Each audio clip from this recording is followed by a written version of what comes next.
22 ஜனவரி 1984ஆம் ஆண்டு மாவேலிக்கரா அப்படிங்கிற ஒரு பகுதியில் வந்து ஆலப்புழா டிஸ்ட்ரிக்டில் இருக்கிறது. அங்கே என்னன்னு பார்த்தீங்கன்னா, அதிகாலை நேரத்தில் அந்த விவசாய நிலத்தின் வழியாக கடந்து சென்ற ஒரு நபர் வந்து தூரத்தில் வந்து ஏதோ வெளிச்சமாக இருக்கிறத கவனிக்கிறாரு. உடனே அது என்னன்னு சொல்லி அதை நோக்கி அவர் பயணிக்கும்போது அங்கே வந்து ஒரு கார் தீப்பிடிச்சு எரியுது. உடனே அங்கேருந்து அருகாமையில் இருக்கிற போலீஸ் ஸ்டேஷனுக்கு போய் தகவல் கொடுக்குறாரு. அங்கே இருந்த போலீஸார் உடனே விரைந்து வராங்க. வந்து அந்த கார் யாரோடையது, உள்ள எரிந்த நிலையில் இருக்கிறது யாருங்கிறத விசாரிக்கிறாங்க. இந்த கேஸை பற்றி தான் இன்றைக்கி நம்ம பார்க்க போகிறோம். ஒரு 2 செகண்ட்ஸ் எனக்காக டைம் ஸ்பெண்ட் பண்ணி இந்த வீடியோ பிடிச்சிருந்ததுன்னா ஒரு லைக் பண்ணுங்கள். உங்கள் ஃப்ரெண்ட்ஸும் இதை பார்க்கணுன்னு நினச்சிங்கன்னா அவங்களுக்கு ஷேர் பண்ணுங்கள். நிறைய வியூவர்ஸ் நம்ம வீடியோ பார்க்குறீங்க. சப்ஸ்கிரைப் பண்ணி சப்போர்ட் பண்ணிங்கன்னா கொஞ்சம் நல்லாயிருக்கும். Thank you friends. வாங்க இப்போ நம்ம வீடியோக்குள்ளே போகலாம். போலீஸாரோட முதல் கட்ட விசாரணை வந்து அந்த கார் யாருடையது அப்படின்னு சொல்லி பார்க்கும்போது அது ஒரு பிளாக் கலர் காரு, KLQ 7831 அப்படிங்கிற நம்பர் கொண்ட கார் அப்படிங்கிறது தெரிய வருது. அதை வச்சு விசாரிக்கும் போது சுகுமாரன் குருப் அப்படிங்கிற ஒரு நபரோட கார் தான் இது அப்படின்னு சொல்லி தெரிய வருது. உடனே அவர் வீட்டுக்கு தகவல் கொடுக்குறாங்க போலீஸ். அவர் வீட்டில் இருந்து அவருடைய மச்சானான பாஸ்கர பிள்ளை அவர் வந்து வர்றாரு. வந்து இந்த எரிந்த நிலையில் இருக்கிற பாடியை பார்த்துட்டு இது வந்து சுகுமாரன் குருப்பு தான், அவர் தான் இறந்துருக்காரு அப்படிங்கிற மாதிரியான தகவல்களை அவர் உறுதி செய்கிறாரு. உடனே போலீஸார் வந்து இந்த பாடியை வந்து அட்டாப்சிக்காக கவர்மெண்ட் ஹாஸ்பிட்டலுக்கு அனுப்பி வைக்கிறாங்க. அங்கே பிரேத பரிசோதனைகள்லாம் நடத்தப்படுது. அதுக்கப்புறம் அங்கேருந்து அவருடைய வீட்டுக்கு வந்து அவரோட உடலை வந்து கொடுத்து விடுறாங்க. கொடுத்து விட்டு என்ன சொல்லி கொடுத்து விடுறாங்க அப்படின்னு பார்த்தீங்கன்னா, இந்த மரணம் வந்து ஒரு கொலையா அப்படிங்கிற இதில் தான் இருந்துட்டு இருக்கிறதுனால நீங்கள் வந்து உடம்ப வந்து எரிக்கக்கூடாது, புதைச்சி தான் வைக்கணும் அப்படிங்கிற மாதிரி போலீஸாரின் தரப்பில் வந்து தெரிவிக்கப்பட்டதுனால அவர் குருப்போட வீட்டில் வந்து பின்னாடி இருக்கிற தோட்டத்திலேயே புதைச்சி வைக்கிறாங்க. அதுக்கப்புறம் என்ன நடக்குது அப்படின்னு பார்த்தீங்கன்னா, இந்த சம்பவம்லாம் நடக்கும்போதும் போலீஸார் வந்து அங்கே மஃப்டியில் இருந்து குருப்போட வீட்டை வந்து கண்காணிச்சுட்டு தான் இருக்காங்க. அதுக்கு மறுநாள் அவங்க வீட்டில் என்ன நடக்குதுன்னு பார்த்தீங்கன்னா, ஒருத்தர் அவங்க வீட்டில் இறந்துருக்காங்கன்னா மறுநாள் யாராவது அவங்க வீட்டில் கறி சமைச்சு சாப்பிடுவாங்களா? இந்த சம்பவத்தை வந்து குருப்போட வீட்டை சுற்றி பார்வையிட்டு இருந்த போலீஸாருக்கு வந்து தெரிய வருது. உடனே இந்த தகவலை அந்த இன்ஸ்பெக்டருக்கு அந்த போலீஸார் வந்து கொடுக்குறாங்க. அதன் பேரில் அந்த இன்ஸ்பெக்டர் வந்து பாஸ்கர பிள்ளையை வந்து இன்வெஸ்டிகேஷனுக்காக போலீஸ் ஸ்டேஷன் கூப்பிட்டு போகிறாங்க. அப்படி கூப்பிட்டு போகிற நேரத்தில் வந்து அவர் ஒரு ஃபுல் அண்ட் ஷர்ட் போட்டிருக்காரு. போலீஸார் கேட்குற கேள்விக்கெல்லாம் பதில் சொல்லிகிட்டே இருக்கார். அப்படி சொல்லிகிட்டு இருக்கிற அந்த டயத்துலேயே அவரோட கையில் இருக்கிற அந்த ஃபுல் ஹேண்டை வந்து இழுத்து விட்டு கையை கவர் பண்ணிகிட்டே இருக்கார். இதை கவனித்த அந்த இன்ஸ்பெக்டர் வந்து உடனே உங்கள் ஸ்லீவை கழட்டி காட்டுங்க, கை என்னவா இருக்குன்னு நான் பார்க்கணும் அப்படிங்கிற மாதிரி கேட்குறாரு. இதை கேட்டு அடுத்த செகண்டே வந்து பாஸ்கர பிள்ளை வந்து அதிர்ந்துடுறாரு. என்னடா நம்ம ஒரு இதுக்காக வந்திருக்கோம், இப்படி இது பண்ணுறாங்க அப்படிங்கிற மாதிரி. உடனே வேறு வழி இல்லை, அவர் காமிக்க தான் செய்கிறாரு. அதில் அவர் கையிலையும் முகத்துலேயும் லேசான தீக்காயங்கள் இருக்குது. இது எப்படி வந்தது அப்படின்னு இன்ஸ்பெக்டர் ஹரிதாஸ் கேட்கும்போது பாஸ்கர பிள்ளை என்ன சொல்கிறாருன்னா, தான் வீட்டில் குளிக்கிறதுக்காக வெந்நீர் வைக்கும்போது அது கையில் பட்டுருச்சு அப்படிங்கிற மாதிரியான தகவலை கொடுக்குறாரு. இருந்தாலும் இன்ஸ்பெக்டருக்கு வந்து இவர் மேலே நம்பிக்கை இல்லாத காரணத்தினால அவங்க ஆள் அனுப்பி அந்த அவரோட வீட்டில் வந்து செக் பண்ணி பார்க்க சொல்கிறாங்க.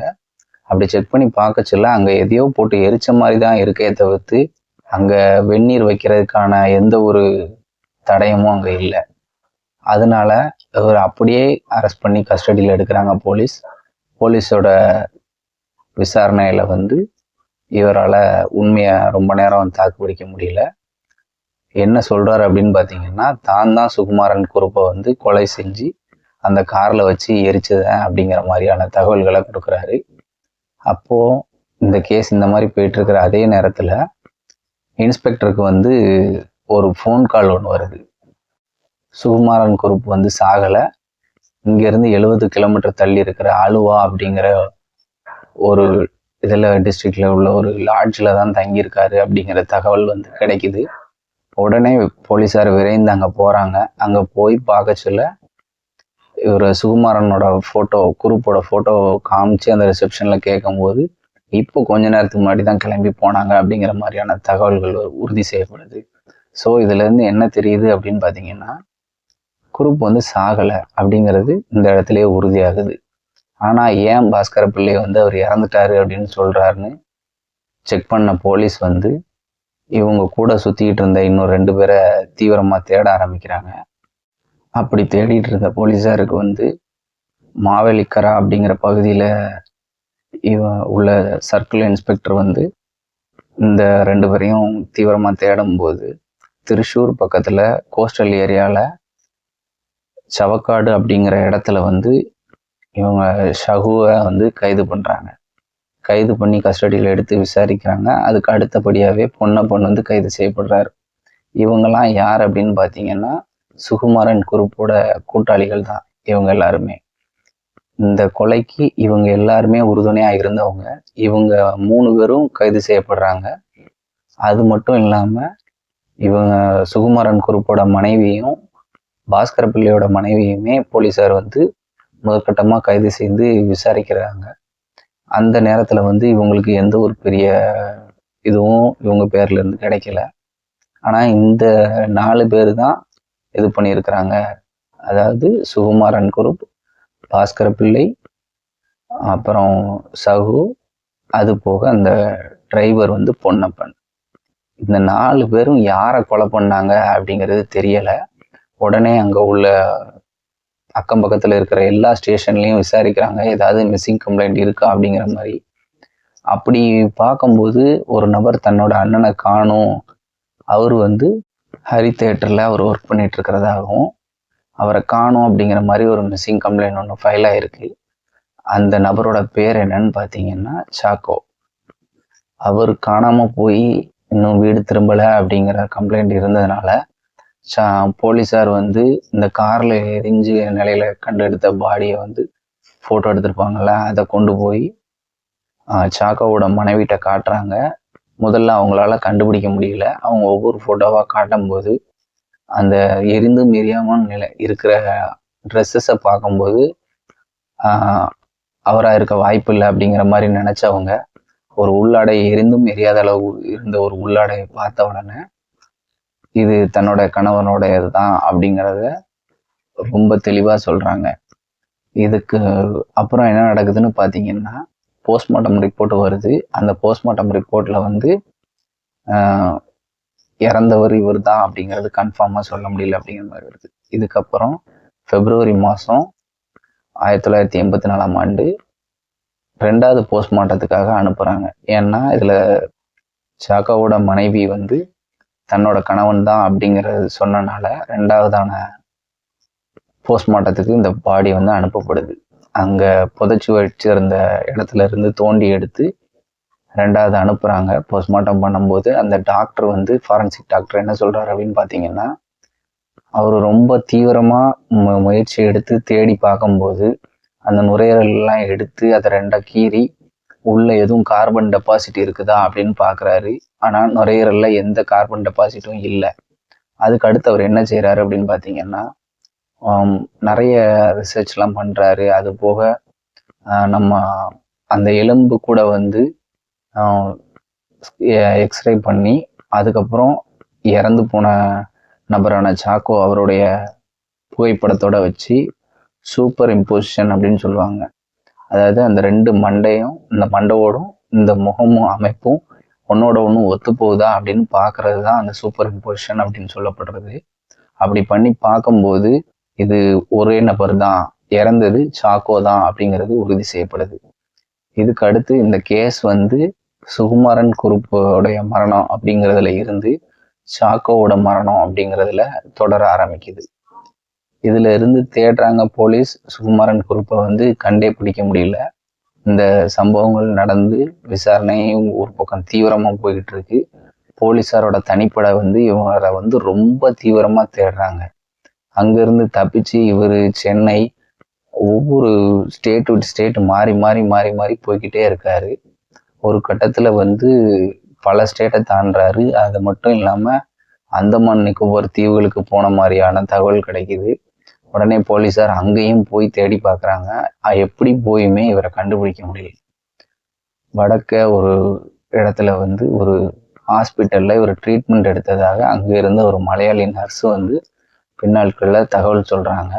அவங்க கொடுத்த தகவலின் பேரில் என்ன தகவல் அப்படின்னு பார்த்தீங்கன்னா, 1990 காலகட்டங்களில் தான் இந்த சம்பவம் நடக்குது.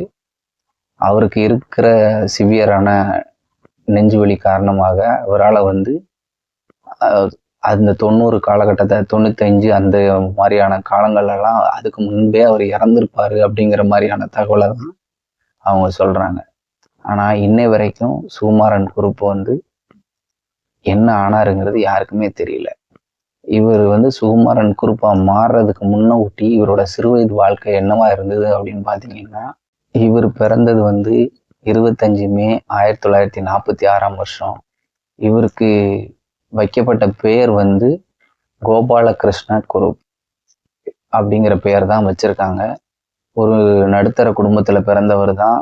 நாளடைவில் தன்னோட படிப்பை முடிச்சுக்கிட்டு இந்தியன் ஏர்ஃபோர்ஸில் போய் ஜாயின் பண்ணுறாரு. என்னவா ஜாயின் பண்ணுறாருன்னு பார்த்தீங்கன்னா, ஏர்மேன் அப்படிங்கிற போஸ்ட்டில் ஜாயின் ஆகிறாரு. அங்கே அதில் ஜாயின் பண்ணி கொஞ்சம் காலங்கள் அங்கேயே வேலை பார்த்துட்ருக்காரு. அதுக்கப்புறம் அங்கே இருந்து இவரோட சொந்தக்காரங்க வீட்டில் வேலை பார்க்குற ஒரு பெண்ணோட மகள் வந்து அங்கே தான் தங்கி படிக்கிறாங்க. புனேல தான் அந்த மாதிரி படிக்கிறாங்க, நர்ஸுக்கு படிக்கிறாங்கன்னு இவருக்கு தெரிய வருது. அவங்க 2 பேருக்கு இடையில வந்து பழக்கம் ஏற்படுது. அது நாளடைவில் காதலாக மாறுது. இவங்க வந்து காதலிச்சு திருமணம் பண்ணிக்கிறாங்க, வீட்டோட சம்மதம் இல்லாமலே. அதுக்கப்புறம் பார்த்தீங்கன்னா இவர் அங்கே பூனேல இருந்து அந்த வேலையை விட்டுட்டு தன்னோட சொந்த ஊரான ஆலப்புழாவில் இருக்கிற அந்த கிராமத்துக்கே வந்துடுறாரு. அங்கே வந்து கொஞ்ச நாள் அங்கேயே இருக்காரு. அப்புறம் இந்தியன் ஏர்ஃபோர்ஸில் இருந்து இவருக்கு வந்து கால் லெட்டர்ஸ் வந்துட்டே இருக்கு. இவருக்கு வந்து போகிறதுக்கு மனம் இல்லை. அதுக்கப்புறம் இவர் என்ன பண்ணுறாருன்னு பார்த்தீங்கன்னா, ஒரு போலீஸ் கான்ஸ்டபிளோட உதவியோட இவர் வந்து இவரே டெத் சர்டிஃபிகேட் ரெடி பண்ணி அனுப்ப சொல்லி அவர்கிட்ட பணம் கொடுத்து இது பண்ணுறாரு. அதே மாதிரி அவரும் டெத் சர்டிஃபிகேட் ரெடி பண்ணி இந்தியன் ஏர்ஃபோர்ஸுக்கு அனுப்பிடுறாங்க. அதுக்கப்புறம் அதோட முடிஞ்சு போகுது. இவர் இறந்துட்டாரு அப்படிங்கிற மாதிரி இதானதுக்கு அப்புறம் தான் இவர் தன்னோட பேரை வந்து சுகுமாரன் குருப் அப்படின்னு மாற்றிக்கிட்டு போலியான பேரில் பாஸ்போர்ட் எடுத்து அபுதாபிக்கு போகிறாரு. அபுதாபியில் போய் ஒரு பெட்ரோல் ரிஃபைனரி கம்பெனியில் தான் ஒர்க் பண்ணுறாரு. அங்கே நல்லா சம்பாதிக்கிறாரு. குடும்பமாக அங்கே போய் செட்டில் ஆகிறாங்க.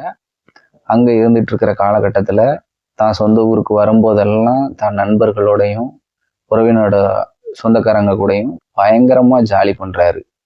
அங்கேருந்து என்ன விலையுறந்த மதுபானங்கள் கொண்டு வந்திருந்தாலும் நண்பர்களுக்கும் சரி உறவினர்களுக்கும் சரி வாரி வழங்குறதுல குரூப்பு வந்து ஒரு வள்ளல் தான் அந்த வட்டமே சொல்லுது. இது மட்டும் இல்லாமல் பார்த்தீங்கன்னா, இவர் வந்து தண்ணியாக செலவு பண்ணுறனாலே இவருக்கு அந்த ஊருக்குள்ள அநேகம் பேர் வந்து நண்பர்களாக தான் இருக்காங்க. அது மட்டும் இல்லாமல் பார்த்தீங்கன்னா, இவர் அந்த நேரங்களில் ஒரு வீடு ஒன்று அந்த ஊரில் கட்டலாம் அப்படின்னு நினச்சி ஒரு இடத்த வாங்கி போட்டு வீடு கட்டவும் ஆரம்பிக்கிறாரு. இந்த டைமிங்கில் வந்து இவர் கையில் இருந்த பணமெல்லாம் தீர்ந்து போகவிட்டு திரும்பவும் அபுதாபிக்கே கிளம்பி போயிடுறாரு. அங்கே போய் வேலை பார்த்துட்டு இருக்காரு.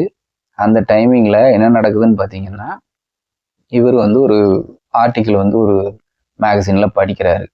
அதாவது ஜெர்மனியில் வந்து ஒரு நபர் வந்து தான் இறந்ததாக இது பண்ணி இன்சூரன்ஸ் கம்பெனிலேருந்து பணத்தை ஏமாற்றி வாங்கினதாகவும், அதை அந்த மேகசினில் படித்தோடனே நம்மளும் இதை ட்ரை பண்ணி பார்க்கலாமே, ஏன்னா நம்ம கம்பெனி சூழ்நிலைகளையும் இப்போ வேலைக்கு புதுசாக வர்றவங்கள தான் ஆளை எடுத்து போட்டு சம்பளம் குறைவான இதுக்கு தான் ஆள் எடுக்கிற மாதிரி சொல்லிகிட்டு இருக்காங்க அப்படிங்கிற இதில் வச்சு திரும்ப அங்கேருந்து வந்துடுறாரு.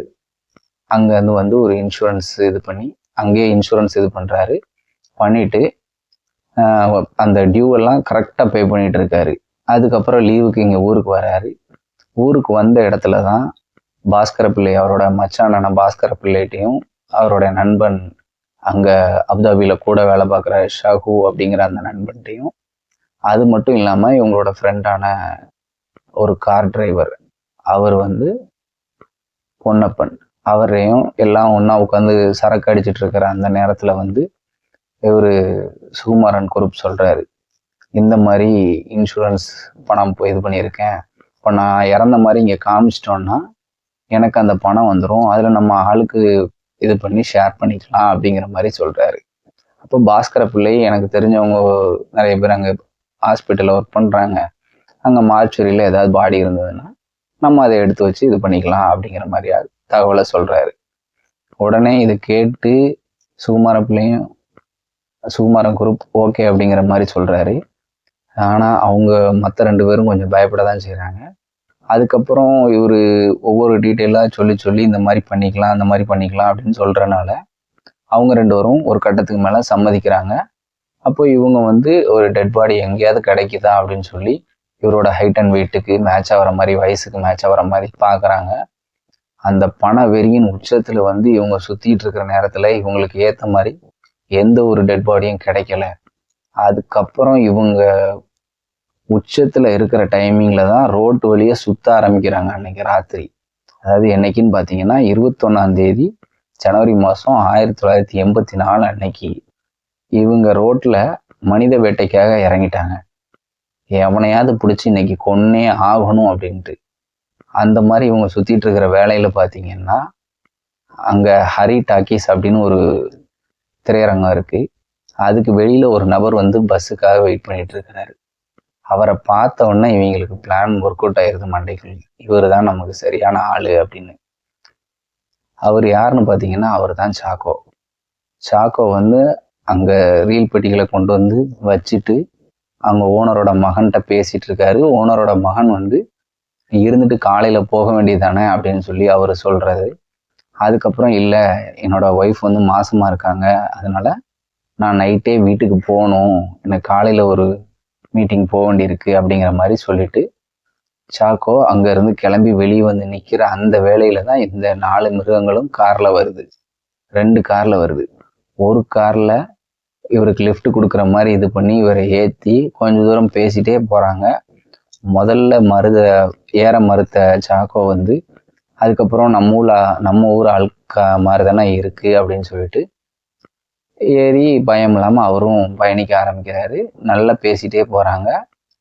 இவர் தான் பேர் சாக்கோ அப்படின்னும், தனக்கு கல்யாணம் முடிஞ்சு 100 வருஷம் கூட ஆகலை, தன்னோட மனைவி கர்ப்பமாக இருக்காங்க, 6 மாதம் கர்ப்பம் அப்படிங்கிற மாதிரி ஏன்னா எல்லா டீட்டெயிலையும் சொல்லி இவர் ரொம்ப ஃப்ரெண்ட்லியாக பேசிட்டு போயிட்டுருக்காரு. ஒரு கட்டத்துக்கு மேலே இவங்களுக்கு வந்து இவரை விடக்கூடாது அப்படிங்கிறதுனால அவருக்கு வந்து சரக்கு ஊற்றி கொடுக்குறாங்க. அவர் வேண்டாம் அப்படின்னு சொல்கிறாரு. யார்? சாக்கோ வேண்டாம் அப்படின்னு சொல்கிறாரு. என் மனைவிக்கு இதெல்லாம் பிடிக்காது, அதனால நான் இதை பண்ண மாட்டேன் அப்படிங்கிற மாதிரி சாக்கோ சொல்ல விட்டு, அப்போ என்ன செய்கிறாங்க அப்படின்னா சாக்கோ வந்து 2 அடியை போட்டு இதை குடி அப்படின்னு சொல்லி குடிக்க வச்சிடுறாங்க. அப்போ தெரியாது அவருக்கு அது பாய்சன் கலந்தது அப்படின்ட்டு. அதுவும் பின்னாடி வந்து ரெண்டாவது அட்டாப்சி பண்ணும்போது அவருக்கு கொடுத்த மதுவில் வந்து பாய்சன் கலந்து தான் கொடுத்துருக்காங்க அப்படிங்கிறதும் தெரிய வருது. அப்பாவியான மனுஷன் வரமாட்டேன்னு யோசிச்சவர் அவரோட ஓனரோட மகன் கூட இருந்துட்டு காலையில் போங்கன்னு சொல்லியும் அவர் சூழ்நிலை அவர் வீட்டுக்கு போயே தீரணுங்கிற தன் மனைவியை பார்க்க போகணும் அப்படிங்கிற ஒரு சூழ்நிலையில் வந்து வெளியே நின்னவரை இந்த 4 மிருகங்களும் வேட்டையாடி அவரை முதல்ல ஒரு இடத்துல வச்சு கொன்று, கழுத்தை நெரிச்சு கொன்று, அதுக்கப்புறம் அவர் யாருன்னு தெரிஞ்சிடக்கூடாதுன்னு சொல்லி முகத்தை மட்டும் முதல்ல தீயை வச்சு கொளுத்தி அந்த இடத்துல இருந்து அதுக்கப்புறம் காரில் வச்சு கொண்டு போய் தான் அந்த வயக்காட்டுக்குள்ளே விட்டு அந்த காரையே 10 லிட்டருக்கு மேலே பெட்ரோலை ஊற்றி தான் கொளுத்திருக்காங்க. அப்படி கொளுத்தும் போது தான் பாஸ்கர பிள்ளை கையில் வந்து அந்த பெட்ரோல் பட்டு அவர் கையிலையும் தீப்பிடிச்சு எரிஞ்சிருக்கு. அதை தான் இன்ஸ்பெக்டர் வந்து ஸ்டார்டிங்கில் கண்டுபிடிச்சி இவரை கைது பண்ணி கஸ்டடியில் எடுத்து உண்மையை பூரா வர வச்சதுக்கான இன்சிடெண்ட் வந்து இதுதான். பார்த்துக்காங்க மக்களே, என்றைக்குமே பணத்தாசை மட்டும் இருக்கக்கூடாது, உழைச்சி சம்பாதிச்சு சேர்க்கணுங்கிற எண்ணம் இருந்தால் போதும். தேங்க்யூ ஃப்ரெண்ட்ஸ், தேங்க்யூ ஃபார் வாட்சிங், கீப் சப்போர்ட்டிங், தேங்க்யூ.